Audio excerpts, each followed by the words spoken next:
Hello golfers, my name is Kevin Robowski and this is Golf in the Cosmos, a podcast dedicated to all things Mac O'Grady and MORAD.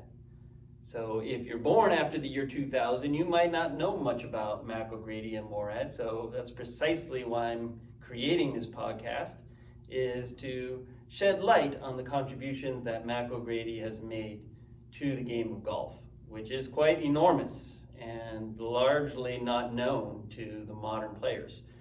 Mac pretty much has influenced, I would guess, all major teaching and the modern teachers, mostly indirectly, through his passing on of ideas from one generation of teaching to the next, and probably has influenced most modern players, although they are not even aware of it. So this podcast will try to educate people that are familiar and maybe curious about Mac, and I'm going to share my experience, of course, and maybe share some stories, as well as I have some guests on so that we can hear some other experiences as well. I'm a PGA pro, teaching pro out of Hawaii. I have my own golf school here at Ko'olau. I met Mac O'Grady when I was working at Waialae Country Club in 1986. I was working in the cart barn, just a fledgling, up-and-comer, and stars in my eyes, trying to maybe somehow qualify for the PGA Tour someday. And I met Mac because Waialae has the PGA event there. At that time, it was the United Airlines Hawaiian Open. And Mac was one of the few, if not the only, PGA Tour pro that would come into the pro shop, talk to the staff, talk golf swing, talk golf course, anything under the sun. I mean, Mac was a bit of a philosopher as well. And also to the cart barn staff. It was really impactful for me. I was a very impressionable, 18-year-old, and here's a PGA Tour winner, taking time to talk to me and share his ideas about the golf swing. And then when you watched him practice on the driving range and play, there was an incredible impact that he had on the observer, which basically he had tremendous symmetry to the swing, perfect balance, very powerful. And yet there was a certain tightness to it as well. It lacked variability, and he did it in a very graceful, athletic way. And you couldn't help but be drawn to it. The sound of his impact was different. Vijay Singh once described it to me as when you stand next to Mac when he hits the ball, you can feel Mac's impact in your feet. And there's some truth in that. Mac hit the ball with compression. And that's what he tried to teach as well. And although the teachings did change throughout the time, that 86, 87 method it influenced thousands of golfers, for sure. I met Mac through working at the cart barn at Waialae, and then he eventually just incorporating some of his ideas in my swing. And every year I would see him, we would talk more about it. In 1991, he invited me to Palm Springs. I spent a week there. I learned the MORAD system more in-depthly, and then continued to work on it. My game improved. And my relationship with Mac grew closer over the years, and I feel fortunate. In most of the 90s, early 2000s, I believe I was probably part of his inner circle, which I was very appreciative of that fact. So my basic evolution as a player, which I think a lot of people, even in the 80s, 70s, 80s style was very much influenced by the Jack Nicklaus method, which was very upright, high hands, using a lot of slide, using your legs, and then following through with a reverse C. And you'll see a lot of players from the 70s, play in that style, even in the 80s. Of course, Golf My Way, written by Jack, very influential. He talks all about that. But I think Mac, more so than any other teacher in the early 80s, he created a paradigm shift. And that was his, incredible contribution to golf instruction. And so that shift was to create a more rotational swing, not one that was so upright that had so much slide, right? So basically, he wanted the left arm from being up as high as you can to across the shoulder plane, right elbow closer to the body, down and in. There's a connection between your upper arm and your chest, right, in your armpit. And the swing is governed by rotation and swinging on a fixed center. So Mac would generally, there's a point on your forehead. If you had that fingertip on your forehead, you rotate back, and you just stay right there, and then right back down. So it had such a impactful, powerful, but simple look, right? It's hard to deny its impressiveness, no matter who you were. So, the whole story, who is Mac O'Grady and how did he come up with this swing methodology that influenced a generation in the mid to late 80s and then even into modern times. He had a very rags to riches story. Maybe as a high school player in Los Angeles, he was quite good, maybe homemade style, athletic style, baseball style, copied other successful players on his golf team, caddied at the prestigious courses in LA, Riviera, Bel Air, and grew a reputation as being quite a good player. And he always was fit. So fitness, exercise, diet, that was all part of his lifestyle. And then even yoga. I'm not really sure how he got involved with yoga, and we'll probably do a whole podcast on that subject. Me now being a yoga teacher, ironically, I didn't ask him as much about that history when we were working closely together. Just to make a point here, Mac O'Grady is still alive. He's not dead, so if I talk to him and if I talk about him in the past tense, it's just my experience with him in the past, but he's very much alive. I believe he's in his early 70s, living in maybe Japan now, probably not doing many golf schools.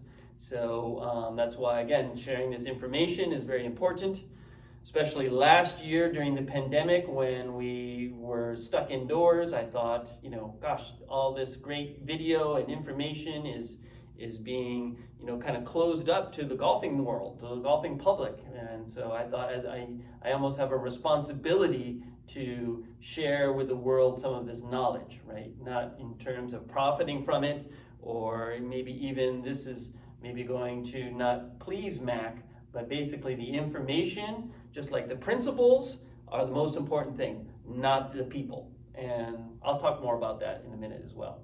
But to get back to Mac's story and how he evolved as a player and as a teacher, Mac basically through the support of some of these members of these country clubs that got to witness his prowess, he got sponsorship money and got to play both internationally in Japan and in the US, trying the Q schools. A lot of us know, if you know golf and you're an adult, older adult, you might know that Mac O'Grady tried the qualifying school 17 times and failed before he made it. So that shows you about the character of the man, perseverance, right? And throughout the 70s, his game deteriorated. And what happened was when he didn't quite get the PGA Tour, he didn't get through tour school right away, the sponsors tried to help Mac with instruction. And basically they hired an instructor, a very famous one in Los Angeles, that worked with other successful players. But again, as I alluded, the trend in that era, late 60s, early 70s, was the Nicklaus method. Upright, a lot of leg drive, reverse C, neutral grip. And when Mac started to work on these things with the teacher, Mac's game started to deteriorate, and his scores got worse and worse as the years went on. Basically, the sponsors pretty much dropped him, and he kind of fell out of tournament golf completely. And at some point, he hit rock bottom, basically, and maybe I'm thinking 77-ish, and he was almost homeless, doing odd jobs, and really suffering. And quite serendipitously, I mean, like the movie Rocky, coming out of nowhere, he met a lady named Fumiko, and she is the one that probably boosted him. Basically, she took him in and supported him, gave him a stability in his life again, and encouraged him in a means that got him through this rough patch. At about the same time, a book called The Golfing Machine came out, and Mac was so curious about this highly technical book. It's very difficult to read through and understand, and written by Homer Kelly, an engineer, written it like an engineer would in very technical terms. But Mac was impressed by the mechanics and the information, although he couldn't apply it. So he drove, with the encouragement of Fumiko, he drove like his jalopy car from Palm Springs to Tacoma, Washington, I believe, where Homer was living. And Mac went into a phone booth, found a phone book, looked up Homer Kelly's name, found the address, and drove to Homer Kelly's house, knocked on his door, and introduced himself and told him about his situation. Mac basically unable to play good golf anymore, but as a high schooler was a good golfer. And so Homer, as Mac's narrative went, Homer kind of took him in. I think they went to the garage. Homer showed him the plane board, introduced him to the incline plane, and then they went to like a little league field, maybe a couple blocks away. Mac hit some iron shots. And although this narrative has changed somewhat, depending on the videos I've watched, basically Homer did three things to change Mac's swing, which was basically strengthened his grip. So by rotating the left hand over, that pre-rotates the forearm and prevents more forearm and club face rotation in the backswing. So basically, the stronger your grip is, the more you turn it over to the side, the less your club face will open in the backswing. So I guess Mac, one of the major problems that caused his swing deterioration was he started to inadvertently open the face in the backswing without realizing it. And that was caused by neutral grip, upright swing plane. So playing from an open face, especially a wide open face, is extremely complicated. It's doable, but you have to do the necessary corrections in the downswing, which Mac wasn't doing. So Homer changed his grip, made it stronger, introduced the incline plane. So Mac basically would swing tracing the plane line, the base of the plane line, in the backswing and then in the downswing. And then got Mac to learn really about the pivot, right? Which is have a more pivot-oriented swing, not so much a arm-dominated swing. And a little bit about impact, right? So leaning the shaft at impact, creating a strong pivot so that he can get into a good impact position. Mac immediately hit the ball better, practiced his butt off, went to Q school, didn't make it, barely missed, but finished high enough in Q school to get his European Tour card. And he played a season in Europe, got a lot of experience, played decently, and then came back and then qualified for the PGA Tour, which was like the greatest moment in his life. That was the pinnacle of his golf journey, making it finally through Q school on the 18th try. So you can imagine the adulation he experienced at that time, and his enthusiasm to share his experience with others, and also maybe his slight disdain for the way golf was taught. And so as a means, maybe then wanting to help others avoid the same pitfalls that he went through. And so, unfortunately, Homer Kelly passed away, I think, after Mac's first year on the PGA Tour, and Mac was struggling with distance control, especially the short irons. I remember him telling me he could hit a 7-iron anywhere from 160 to 210. And again, maybe that was probably because of his impact position being too de-lofted, shaft leaning too far forward. And then with Homer Kelly passing away, he doesn't have now a teacher or even that support system, that father figure that is important, and as a result, he starts to lose his game a bit. And I think he started to he certainly, of course, you go to the next best thing, which was Ben Doyle, but for some reason Mac and Ben clashed. So Mac went on his own journey to find his own research about the golf swing, and a dentist in Los Angeles named Zavin Manjakian, who was a brilliant not only dentist, but just a mind in science, helped Mac really kind of break down the swing again, look at that Homer Kelly book, The Golf Machine, and maybe reevaluate it. And thus MORAD, Manjakian O'Grady Research and Development, was created. That was the original MORAD name. It's not Mac O'Grady Research and Development, Manjakian O'Grady Research and Development. That's the power of Zavin's influence on Mac at that time. And so if we look at the video that I posted, Mac in Shorts, in 1986, that is where you're getting the original 86, 87 MORAD model, the one he was the most successful with. He won twice on tour with it. Of course, it looks fantastic, so simple and powerful. But a lot of that is also with Zavin's influence and collaboration. In fact, they copyrighted all the information and all of the checklists at that time together. So things like, even Mac at that time, P1, which was position 1, was called section 1. So everything was in 10 sections. Section 1, section 2, section 3, section 4. I believe Mac had to change that because that was copyrighted with Zavin, and that became position P1, P2, right? Also, the things like motor set, which Mac talks a lot about in depth on that video. If you want to learn more about that, you can in the earlier video that I posted.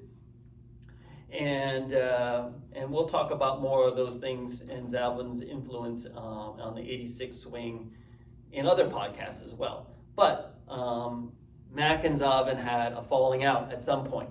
And so, the next person to kind of step in and fill those shoes for Zavin as a collaborator was Gary McCord. And actually MORAD became McCord O'Grady Research and Development. And so Gary was an incredible promoter of MORAD. He was an ambassador. He was on television. He was telling other players about its value.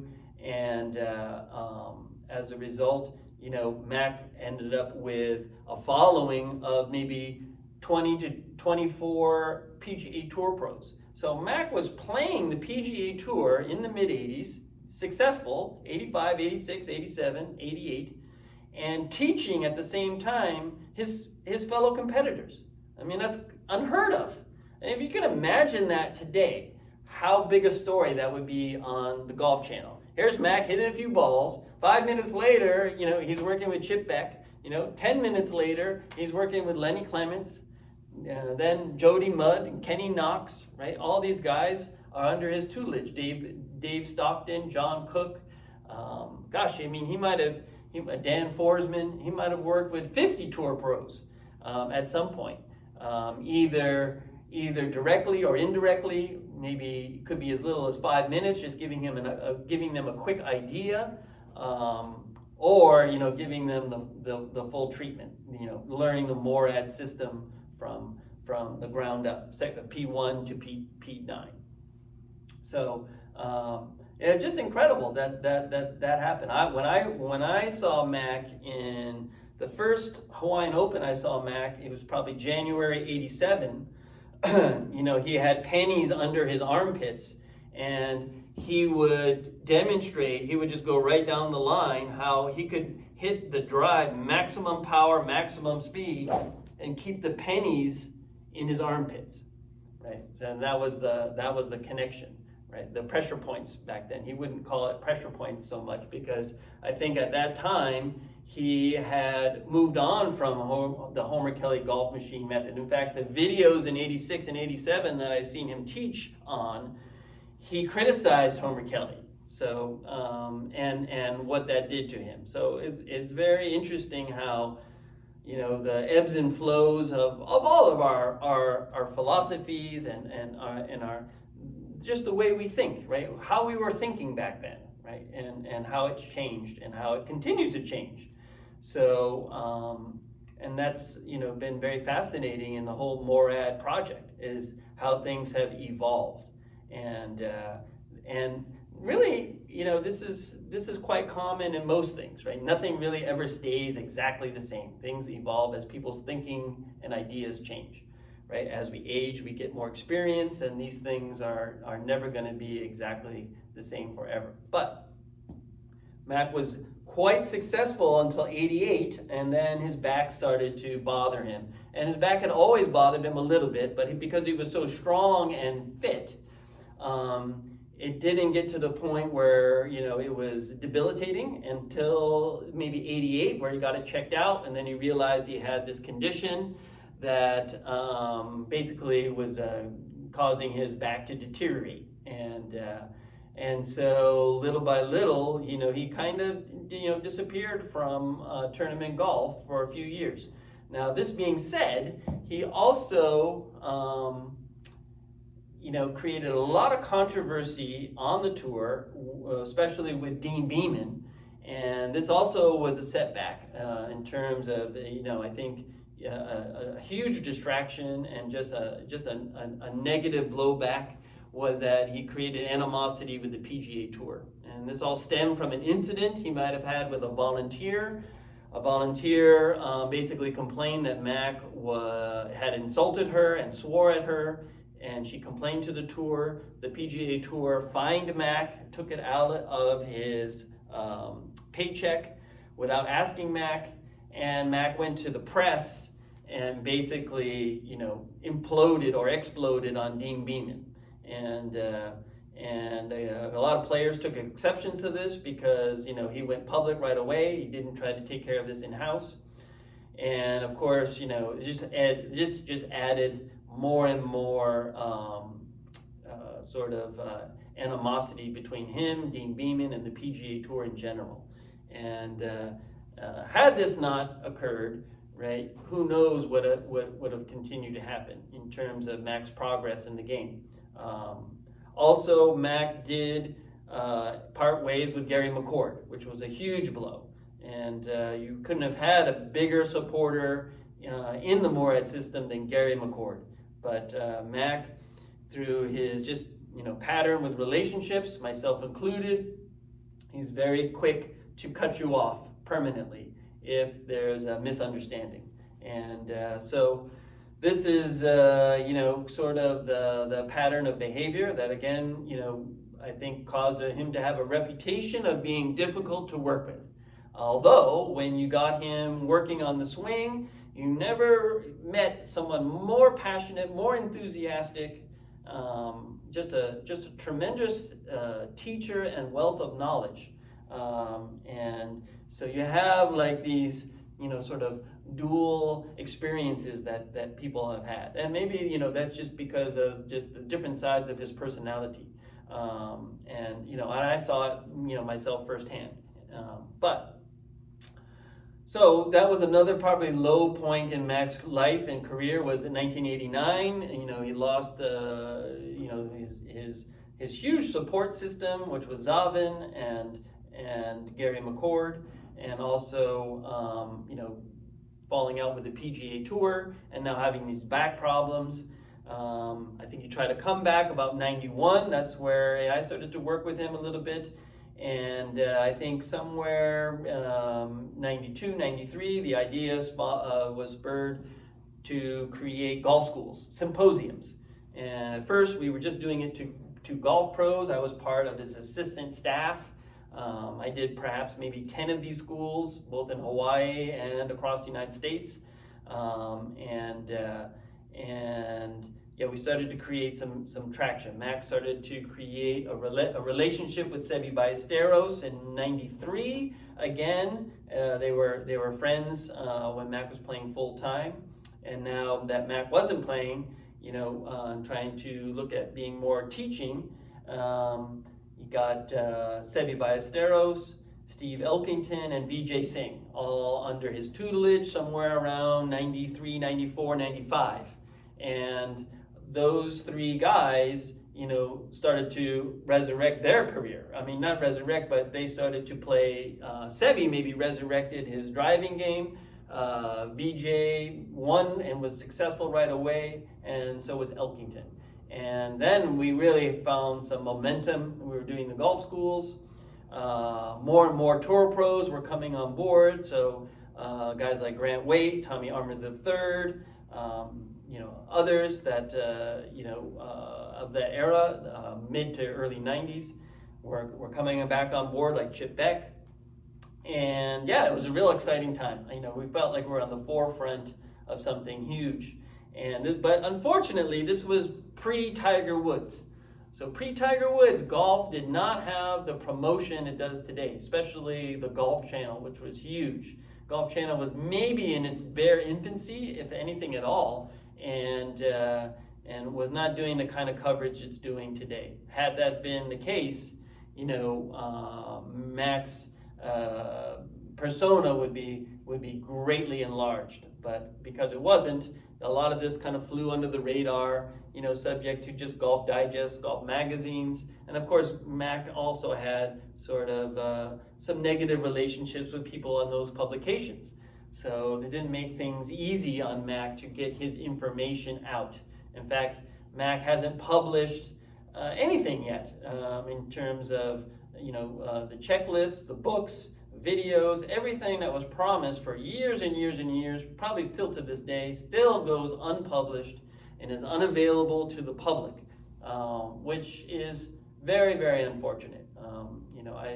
I certainly hope that someday this information will be brought forward, and maybe MORAD will be resurrected again as being so far ahead of its time, maybe 50 years ahead of its time, and they'll Mac at the helm of it, being maybe as eccentric as he was at times, maybe wasn't the person to bring his own information out to the forefront of the public's eye. But that being said, unfortunately, in the mid 90s, those relationships, especially the top three, which were major champion winners, Seve, Elkington, and Vijay, Mac parted ways with all three of them, and then the golf schools still existed, but became maybe a little bit less popular. And then, of course, when Tiger Woods came on the scene, maybe in '97, '98, then everything shifted towards him, and teaching in general was very influenced by Butch Harmon and what Tiger Woods was doing, which wasn't exactly what Mac was teaching. Although Butch Harmon himself was influenced by MORAD through a few sources. One, Don Callahan, who was one of, also in Mac's inner circle. Don was a head pro at Thunderbird Country Club. That was served as sort of Mac's home base for playing and teaching and training. And Don was very gracious to allow me to come there and train with Mac as well. And but Don's son, and I think Don himself, started to work for Butch Harmon. And again, this irritated Mac to no end. I'm sure that information was shared, but in the spirit of improving golf in general and golfers in general, not stealing information. It's just a sharing of information, and this is also a very fine line, right?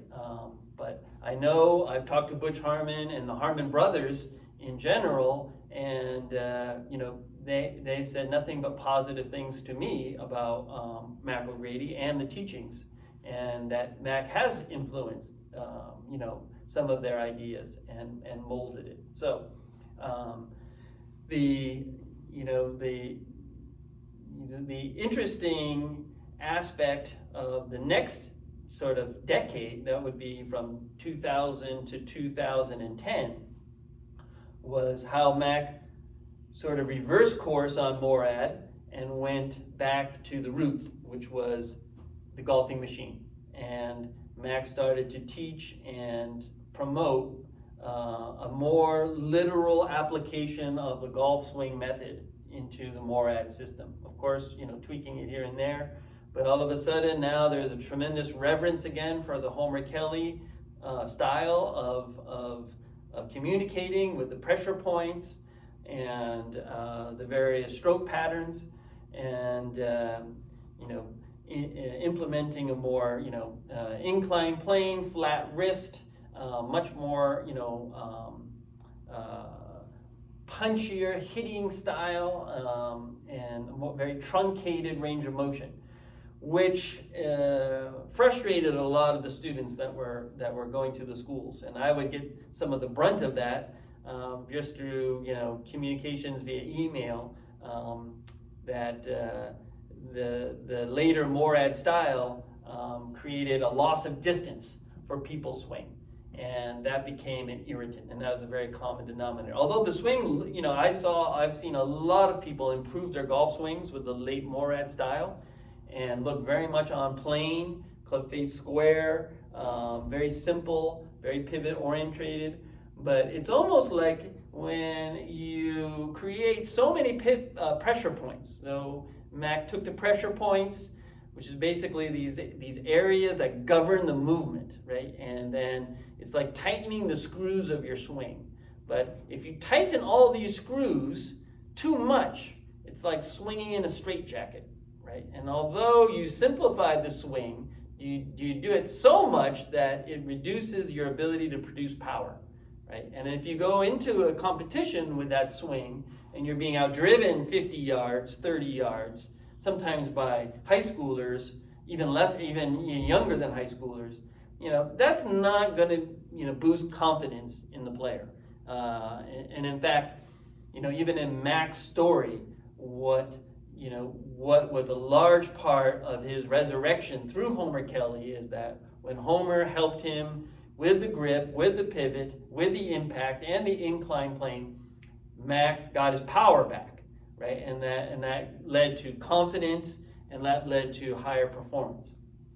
And of course, the 86 version is a more personal method with Zavin, and they altered the Homer Kelly golf machine method, and Mac was very powerful. So Mac was always in the top 10 in driver distance at 85, 86, 87 era.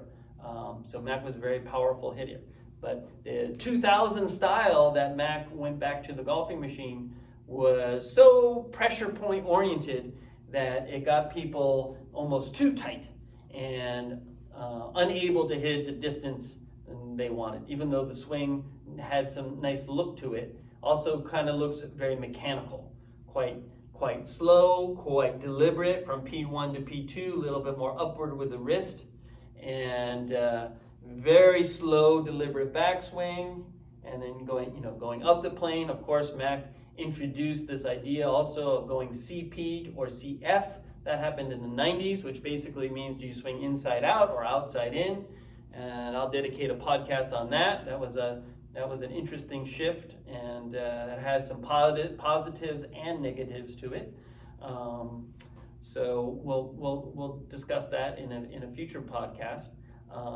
But that basically sort of evolved over time, and so what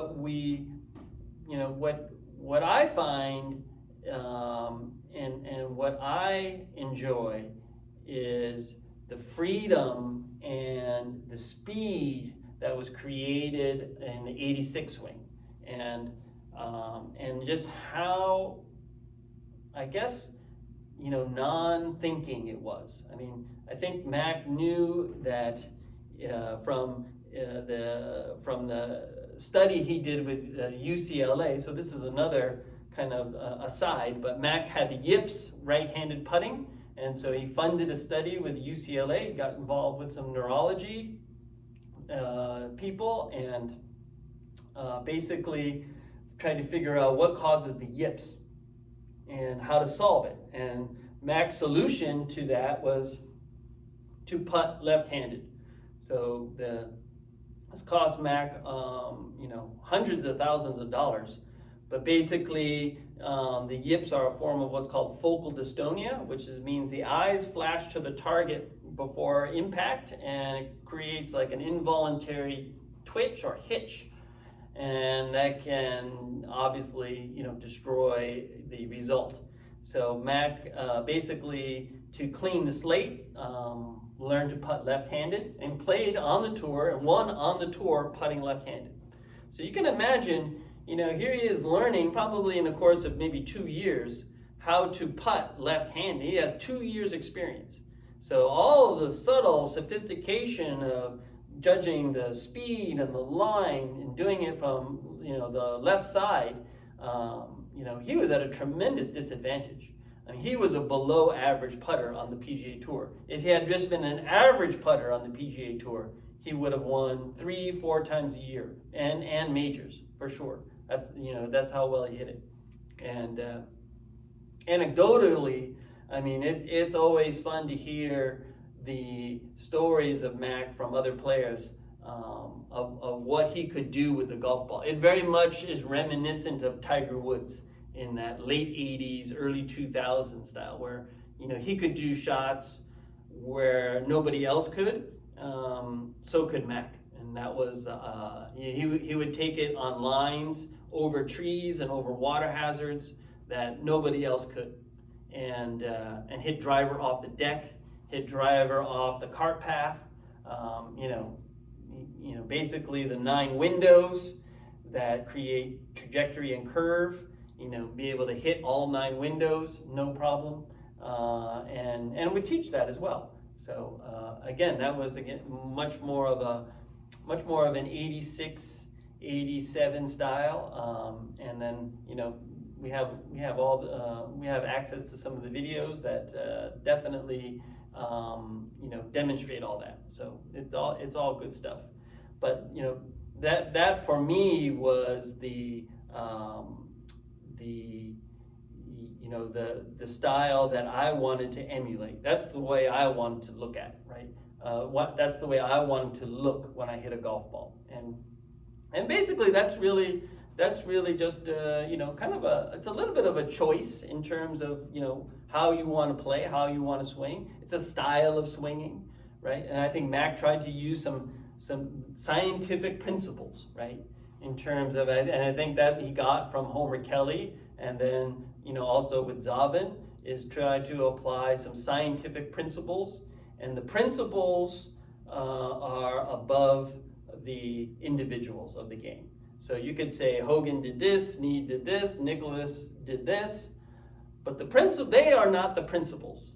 The principles are all governed by the laws of science, and that's what we have to focus on, right? Not some of these individual sort of quirks or mannerisms that every player has, but basically we want to try to refine the swing and make it as productive as possible. And like Mac said in the 1986 video, increase productivity and eliminate the waste of the swing, right? And so that that resonates, I think to me very strongly. Of course, now the modern era, a lot of people are chasing distance, right? And if you chase distance and you just apply power characteristics, watch the long drive competitors if you do what they do, which is something what some PGA Tour players are trying to do now, you know, you're going to find that consistency and accuracy are always going to be at a minimum, at a loss. Right? 'Cause there's a ratio, there's a relationship between speed and accuracy, right? And it's not, you don't want to sacrifice one for the other, but you want to find the balance, right? You want to find a speed that you can use, you know, maximum speed you can use to still have maximum consistency and accuracy. And you find, you know, that balance point. That's, I think, what we're all kind of searching for. Anyway, that's, you know, at least my, you know, my goal. And as we move forward and talk more about Mac and his system, we're gonna break down the 86, 87 swing a little bit more. I've done that in some of the videos earlier that I posted, so you can look at those and get a little preview of that. And then why and how it all changed throughout the years. And so it's great to have, you know, enthusiastic MORAD people still around. I get a lot of emails and messages from you guys. That's great stuff. I'm so happy that I can share with you some of the information, especially because Mac is not really available, you know, anymore to help us through this journey. So I feel like I can at least make a contribution, you know, to those of you that did invest in the MORAD schools and have your questions. You know, can be a platform where we can cover some of these ideas. And definitely I'm going to have some guests and I'm going to answer questions and do all that in the future. So that's going to be an exciting time. Yeah, if you're excited about this and want to see more, please you know, follow me on my YouTube channel and press like. This is all going to help me continue to do this on a weekly basis, right? And that would be the goal. Each week we'll have a different theme and then go into some guests as well and some questions. So I think that pretty much covers at least the little bit of the biographical history of Mac O'Grady and the MORAD swing. And some of just, you know, then we just touch upon the broad strokes, not to make this video so long, but just to give people a little bit of an understanding of Mac's swing and the contribution he's made and continues hopefully to make in the future. And, you know, it'd be nice to have MORAD more in the forefront of golf instruction, and I think it can be again in the future. So guys, help me, and can't wait to explore more. Stay tuned. Next week we'll have video number 2. Aloha.